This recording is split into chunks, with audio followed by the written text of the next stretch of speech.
ஏசப்பா, நான் உங்களை மட்டும்தான் நம்பியிருக்கேன், எனக்கு என்னதான் கிடைக்கும் என்று நினைக்கும் ஆத்மாவே, இன்று கர்த்தர் உங்களுக்கு சொல்லுவது சங்கீதம் 125:1. கர்த்தரை நம்புகிறவர்கள் என்றென்றைக்கும் அசையாமல் நிலைத்திருக்கும் சீயோன் பர்வதத்தை போல் இருப்பார்கள். தானியேல் அவர் நண்பர்கள் தேவன் மேல் அசைக்க முடியாத நம்பிக்கை கொண்டிருந்தார்கள்.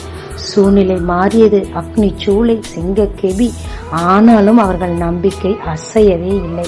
அதன் விளைவு அங்கே உயர் பதவிகளை பெற்று கனத்தோடு மகிமையோடு வாழ்ந்தார்கள்.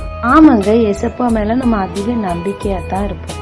எதுவரைக்கும் சூழ்நிலை மாற்றம் வரும்போதுதான் நம்மளுடைய நம்பிக்கை அளவு என்னன்னு தெரியுங்க.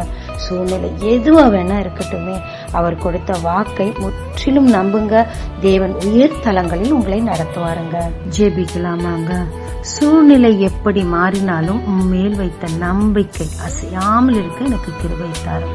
இயேசு மூலம் பிதாவே, ஆமென். இயேசு கிறிஸ்துவின் நாமத்தில் இந்த நாளில் உங்களை ஆசீர்வதிக்கும் ஜீசஸ் விஷன்.